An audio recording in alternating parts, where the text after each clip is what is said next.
changes. I just wanted to be a better man. Time may change me. I can't trace time. Paistab, et meie ümber kõik muutub.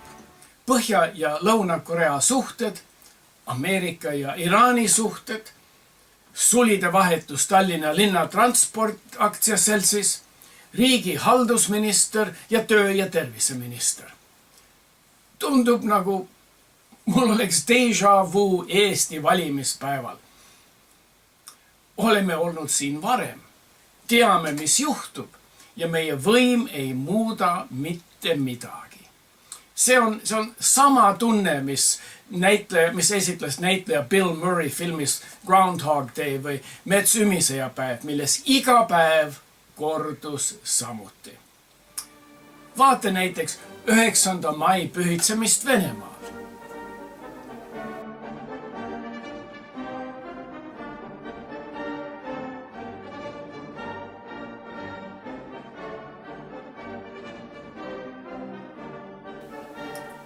Kas seda stsenaariumi ei näe igal aastal? Kas pole see ootuspärane?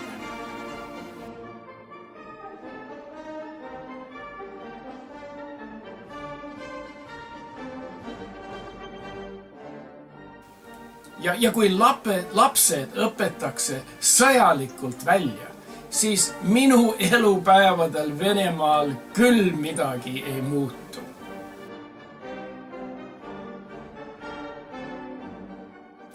Siiski, Venemaa tsaar Vladimir Putin kuulutab välja järjekordseid muudatusi.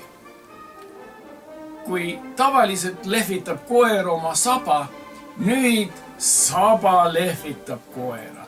Eesti sabarakk Ansipi eeskujul hakkab Putin Vene majandust tõstma 5 rikkama riigi hulka.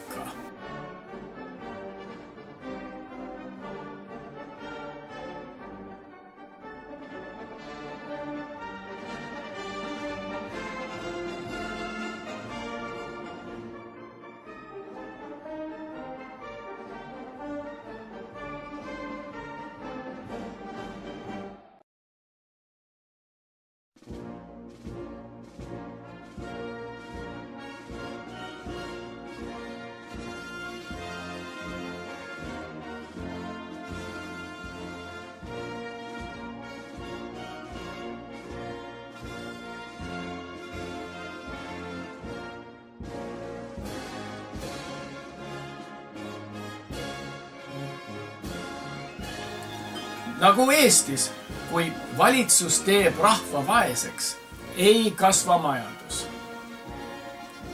Putin lubas ka pikendada keskmist eluiga 72-aastasest 78 aastani.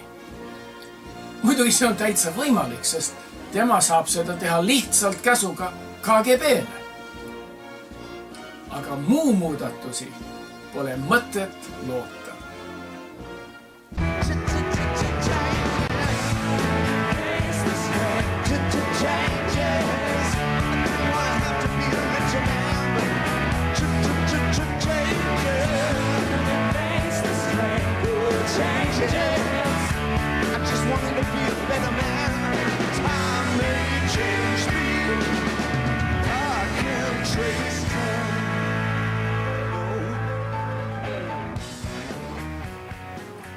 Eelmisel nädalal astus üks crazy Lõuna-Koreasse.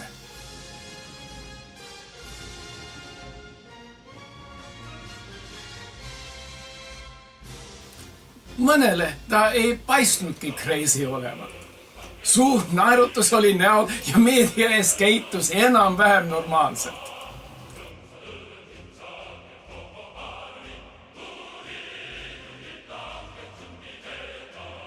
Oma normaalsusega tahtis tõendada sellega, et muutis Põhja-Korea kellaaja samaks Lõuna-Korea kellaajaga.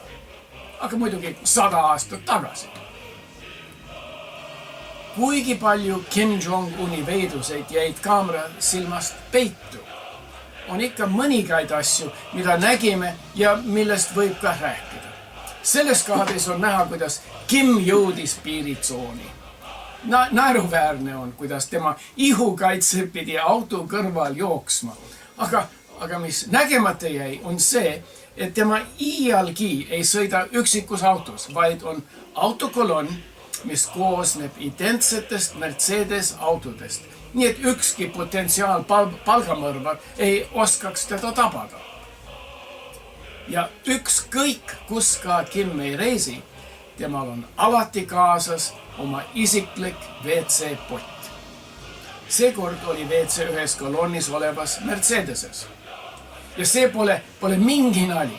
Kim päriselt kardab, et välismaa luureagendid varastavad tema sitta ja sellega tuvastavad tema haiguseid, nõrkuseid, toitumist ja geneetikat. Kim pommitab ainult oma isiklikku WC-potti ja viib oma heited koju tagasi. Kahjuks ma ei tea üldsegi, mida sealt nendega edasi tehakse. Aga tähtis selle jutu juures on see, et varsti tuleb USA president Trump ja Kimiga kohtuma. Praegu kaldub kohtumispaik Singapuri poole, aga täpsemalt ei räägi keegi. Mina aga tean, kus mõlemad saavad ennast koos ja käsi käes korralikult välja. Kimi geneetikamure on päris tõsine. Tema on ju tapnud peaaegu kõik oma terve mõistusega sugulased, et järeltulijad päriks ainult tema crazy geneetikat. See mure pole ainult Põhja-Korea diktatuuril. Eestis on kah geneetika huvilisi. Eesti isehakkaja peaministri kandidaat Kaja Kallasel on ka mure oma päritolust. Mina ei mäleta täpselt, kas suursuli Siim oli juudi laps, keda lapsendas Läti perekond või Läti laps, keda lapsendas juudi perekond. Aga midagi segast seal ikka oli. Seepärast Kaja ongi mures oma päritolust. Tema olevat võtnud kah rakkude proovi põsest, pannud vattiku plastikpudelisse ja saatnud selle siis uuringutele. Kui ta tulemustest teada sai, oli muidugi väga pettunud, sest tuli välja, et lausa 50% Kaja geene olid pärit Siimult. Aga tagasi Põhja-Korea juurde. Point oli, kui asjad paistavad muutumas, siis ikka suurt lootust pole. Ennegi on olnud kokkulepped USA ja Põhja-Korea vahel, president Bill Clintoni ajal ja president George Bushi ajal. Lepetest pole olnud tolkugi ja Korea poolsaarel on olnud ja jääb hõõrumine, mis võib leekideks plahvatada.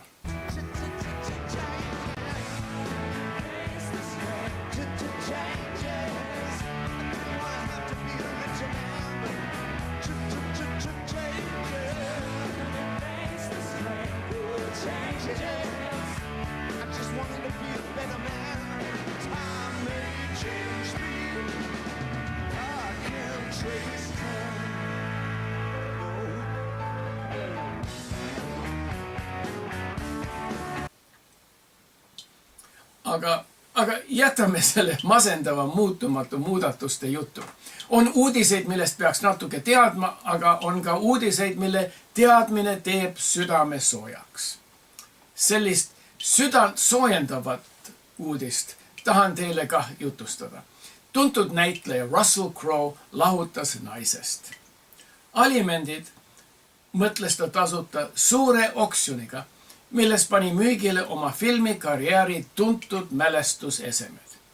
Nende hulgas oli nahast aluspüksid, hobuses sõjavanker, soomusrüü ja muu. Sotheby firma oksjonil oli üks pakkuja, kes telefoni teel ostis mitmeid mälestusesemeid ja mitte odavalt. Paljud uudistasid, et kes võiks niisugune ostja olla ja milleks selliseid asju vaja. Tuleb välja, et ostja oli Inglismaalt pärit Ameerikas elav komöödia saatejuht John Oliver, kes neid asju ostis ainult pulli pärast. ega keegi muu siis ei ostaks higist määrdunud nahast trussikupüksikesi. Ja kui asjad olid kohale toodud ja stuudis rahvale näidatud, siis oli vaja otsustada, mis nendega edasi teha. Ära visata oleks nagu narr. Kas keegi muu neid tahab? No, oli ka lahendus. Kas teie mäletate videolainutust? Kunagi oli neid leidu üle Eesti. Läksid poodi ja väikse raha eest laenasid videokasseti, viisid selle koju, vaatasite ja siis viisite vaadatud video tagasi lainutusse. Videolainutusi pole enam Eestis kusagilt leida. Mina pole neid näinud ei Euroopas, ei Venemaal ega ka Hiinas. Aga USA's on ühes osariigis veel mitu olemas.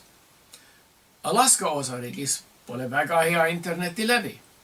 Kaugel põhjas on pikad talveõhtud ja Alaskas on veel olemas paar Blockbuster videolainutuspoodi, mille filiaalid läksid ülejäänud USA osariikides ammu pankrotti. John Oliver pakkus Russell Crowe mälestusesemed Alaska videolainutuspoele, kui nemad võtaksid kontakti 24 tunni jooksul. Seda nad tegid ja Alaskasse need saadeti ja ilmselt esemete näitus Blockbusteri poodides on seotud suurema kasumiga. See on muidugi ilus väike jutt. Naljast sai heategevus. Ja Russell Crowe sai oma lahutuspuhul suure võidu. Aga kui Russell Crowe sai teada, kes tema mälestusesemed ostis ja missuguse meeletu hinnaga otsustas temaga heategevuse kasuks. Russell Crowe on pärit Austraaliast, kus perekond Irwin on tuntud looduskaitsjad. Steve Irwin oli veel loomaaia juhataja ja tema hüüdnimi oli Crocodile Hunter või krokodillijahtija. Ja ta oli tuntud loodusvideote pärast. Steve suri Astelrai mürgitusest mingi 10-12 aastat tagasi, aga tema naine ja lapsed tegutsevad edasi looma- ja looduskaitsega. Üks nende projektidest on koala-karu kliinik. Koala-karud põevad klamüüdiat, mis on nendel eluohtlik. Irwinite kliinik ravib neid ja uurib klamüüdia ennetust. Russell Crowe annetas terve summa, mis John Oliver oli maksnud mälestusesemete eest Irwinite kliinikule, mida nimetakse nüüd John Oliver klamüüdia kliinikuks. Inglise keeles what goes around comes around. Kui paned mingi heategevuse teele, ei oska iial ütelda, kus see võib lõppeda.